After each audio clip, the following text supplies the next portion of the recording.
अस्सलाम वालेकुम। Overseas voice TV से मैं हूं शाहरुख सुहेल। मैं एयरपोर्ट पे हूं तो सराउंडिंग में कुछ थोड़ा आवाज़ें मुमकिन है आपकी समा खराशी करें, उसके लिए माजरत।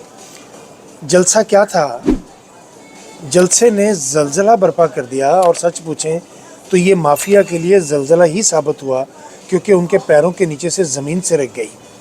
उनको समझ नहीं आ रही कि ये हुआ क्या है। मरियम नौटंकी बहुत परेशान है और गुस्से से आग बगोला हुई भी हैं। पूरी इंतज़ामिया की सरजनश हो रही है कि आप लोगों ने इनको रोका क्यों नहीं। देखिए, मीनार पाकिस्तान से मुंतकिल किया किसी और जगह पे और फिर वहाँ से मुंतकिल किया मेला मवेशियाँ। अच्छा, ये अपनी तरफ से तज़हीक करते हैं, ये समझते हैं कि मेला मवेशियाँ भेजेंगे फिर जुमले कसे जाएंगे। जैसे वो हसन अयूब ने कहा था कि मेला मवेशियाँ में क़ुरबानी की चीज़ें आती हैं, तो मैंने हसन अयूब को ये कहा था कि वतन के लिए क़ुरबानी का बकरा बनना कहीं बेहतर है कि किसी माफिया के फ़र्द का कुत्ता बना जाए। लिहाजा कोई बात नहीं, आप मेला मवेशियाँ क्या आप कहीं भी दे दें, अब तो पाकिस्तान में कहीं भी कोई जगह मैसर आएगी वहाँ जलसा इसी तरह का होगा। इन लोगों का अंदाज़ा नहीं हो रहा कि इस माफिया ने अपने लिए कितनी नफ़रतें समेट ली हैं। अब ये नफ़रतें इंतहा को छू रही हैं। लोगों के अंदर एक बहुत ज़्यादा गुस्सा पाया जाता है, लोग नहीं माफ़ करना चाहते। और मैं बार बार मुतनब्बे कर रहा हूँ हुक्काम बाला को, गो के हमारी आवाज़ जो है वो निकार खाने में तूती वाली है, लेकिन चलें कहीं मुमकिन है कोई आवाज़ सुनाई दे जाए और इन लोगों के कान में कोई बात ऐसी पड़ जाए जिससे इनको अंदाज़ा हो जाए कि यार आने वाला वक्त आप लोगों के लिए बहुत बुरा वक्त साबित होगा। पाकिस्तान की आवाम बिफर चुकी है, पाकिस्तानी आवाम बहुत गुस्से में है। ऐसा ना हो कि ये बांग्लादेश प्लस श्रीलंका प्लस तुर्की बन जाए, और ये प्लस प्लस प्लस जो होगा ये बहुत नुकसान देगा। इससे आप अपने घर भी नहीं बचा पाएंगे, अपने गिरबान भी नहीं बचा पाएंगे। ये आवाम बिफर चुकी है, इनसे बच जाए तो बहुत बेहतर होगा। अभी भी वक्त है, वापसी हो जाए तो अच्छा है।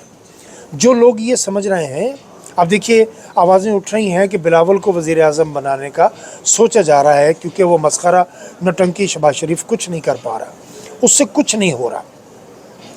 आपको 16 अरब डॉलर देना है कर्ज़ जो वापस करना है, आप नहीं दे पा रहे।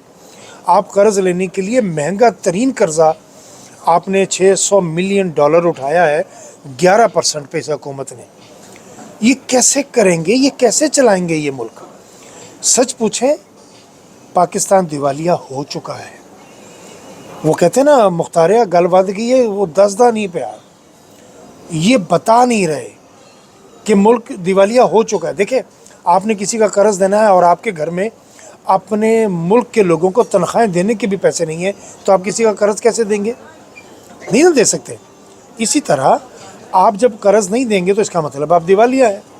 सो पाकिस्तान दिवालिया हो चुका। वो एक दो एक्सपर्ट्स जो हैं वो भी इस बारे में बात कर चुके, वो कैसर बंगाली साहब भी इस हवाले से बात कर चुके हैं, और भी जो इकोनॉमिस्ट हैं वो सब बता चुके हैं कि पाकिस्तान दिवालिया हो चुका है। ये मान नहीं रहे। इनका ख्याल था कि पता नहीं इन्होंने कैसे सोचा था कि ये 100 अरब डॉलर इकट्ठा कर लेंगे। 126 से 30 के करीब तकरीबन आपने टोटल कर्ज़ा वापस करना है, और स्विस बैंक से लेके दुबई की प्रॉपर्टी से लेके पनामा के अंदर रखे हुए पैसे, ये सारे के सारे इकट्ठे कर लिए जाएं तो ना सिर्फ हम कर्ज़ उतार सकते हैं, बल्कि इससे कहीं ज़्यादा पैसे आपके ख़जाने में आ सकते हैं। लेकिन बात फिर वही है कि बिल्ली के गले में घंटी बांधेगा कौन, जब असर ही नहीं होना, किसी ने असर लेना ही नहीं है। अच्छा, जिन्होंने करना है वो तो ख़ुद शामिल हैं। मतलब इंसाफ की तरफ आ जाइए अगर, तो अगर इंसाफ के तकाज़े ये हैं कि लूटा हुआ माल सुप्रीम कोर्ट के ये जजेस वापस दिलवाएं और पाकिस्तान का ख़जाना भरें, उल्टा ये लोग अपनी करप्शन में लगे हुए हैं। काजी फ़ायज़ ईसा को देख लीजिए। काजी फ़ायज़ ईसा, मैं अब हर व्लॉग में ये बात दोहराऊँगा, इसकी बीवी मोंतेसेरात करेरा के नाम से इसने स्पेनिश नेशनैलिटी क्यों ली, और उस नाम पर अपार्टमेंट कहाँ से मिले? काजी फ़ायज़ ईसा, ये बताओ तो सही ना। منی ٹریل دے دو، اپنی بینک سٹیٹمنٹ دے دو، کچھ تو بتاؤ یار، رسیدیں ہی پیش کر دو، کچھ تو بتاؤ کہ یہ سب کچھ آیا کہاں سے۔ نہیں بتا سکتے نا، اس لیے کہ تم کرپٹ ہو، اس لیے کہ تم اس مافیا کا حصہ ہو، اس لیے کہ تم اس لندن پلان کا حصہ ہو، رجیم چینج کا حصہ ہو۔ اپنے سگے بھائی کی حکومت میں نواز شریف جیسا غدار وطن پاکستان واپس نہیں آیا۔ یہ تب واپس آیا جب اس کو گارنٹی دی گئی تھی کہ قاضی فائز عیسیٰ جب جسٹس بنے گا تمہارے سارے کیسز معاف ہوں گے، اور پھر آپ نے دیکھا کہ ایئرپورٹ پر ہی بائیو میٹرک کی سہولت میسر آئی، اور یہ ساری عدالتی، صحافتی اور انتظامیہ کی طوائفیں گھنگرو باندھ کر ایئرپورٹ پر پہنچی، اور انہوں نے نواز شریف جیسے غدار انسان کے سامنے پوری دھمال ڈال کے ان کا استقبال کیا۔ میری بات سمجھ رہے ہیں نا آپ؟ اس کے بعد بھی جو لوگ ابھی تک نواز شریف کے حمایتی ہیں، میں تو ان کی عقلوں پر ماتم ہی کر سکتا ہوں، بلکہ بہت سے لوگ روز کرتے ہیں لیکن اثر نہیں ہوتا نا۔ اچھا جی، وہ منیف فاروق کو بہت تکلیف ہو رہی ہے اس جلسے کی۔ مجھے لگتا ہے کہ جیسے منیف فاروق کو کچھ ذاتی عداوت ہے خان صاحب سے، بالکل اسی طرح جس طرح وہ غریدہ فاروقی کو خان صاحب سے ذاتی عداوت ہے، جس طرح وہ بینش سلیم، وہ پھپے کٹنی، جس طرح اس کو بہت تکلیف ہے عمران خان کی، اسی طرح منیف فاروق کو بھی مجھے لگ رہا ہے کہ کوئی ذاتی سی عداوت ہے۔ یہ جملہ سنیے ذرا، ملاحظہ فرمائیے۔ کہتا ہے کہ اسٹیبلشمنٹ نے جلسے کی اجازت دے کیسے دی؟ او منیف فاروق، پہلی بات تو یہ ہے کہ تمہیں یہ کہنا بنتا ہی نہیں۔ تم سوچو تو صحیح کہ تم کیا کردار ادا کر رہے ہو۔ تم اپنی ہی عوام کو اپنے اداروں کے سامنے لا کے کھڑا کرنے کی کوشش کر رہے ہو۔ یہ بے غیرتی کا رول ہے، یہ بے ضمیری کا رول ہے، یہ اس کو حرام کاری کہتے ہیں۔ اور اس حرام کاری کی اگر تم تنخواہ کھاتے ہو، اور اس حرام کاری کی اگر تم کاسالیسی کرتے ہو، تو یقین جانو تمہارا ایک ایک لقمہ حرام ہے۔ تمہیں شرم آنی چاہیے اس بات پہ کہ تم اسٹیبلشمنٹ کو اس بات کی تپ دلا رہے ہو کہ اسٹیبلشمنٹ نے اجازت دے کیسے دی، اور پھر دیکھو انہوں نے جلسہ کر دیا۔ اب آپ پاکستان کے کسی کارنر پر، کسی کونے میں آپ کہیں بھی جلسہ رکھ دیں، آپ کو اتنی ہی عوام ملے گی۔ یہ غیظ و غضب آپ کو سمجھ نہیں آ رہا۔ منیف فاروق، تم جیسے لوگ بھی شکار ہو جائیں گے اس عوام کا۔ پھر اس بات کا گلہ مت کرنا کہ لوگوں نے تمہارے گھر کا گھیراؤ کر لیا یا لوگوں نے تمہارا گریبان پکڑ لیا۔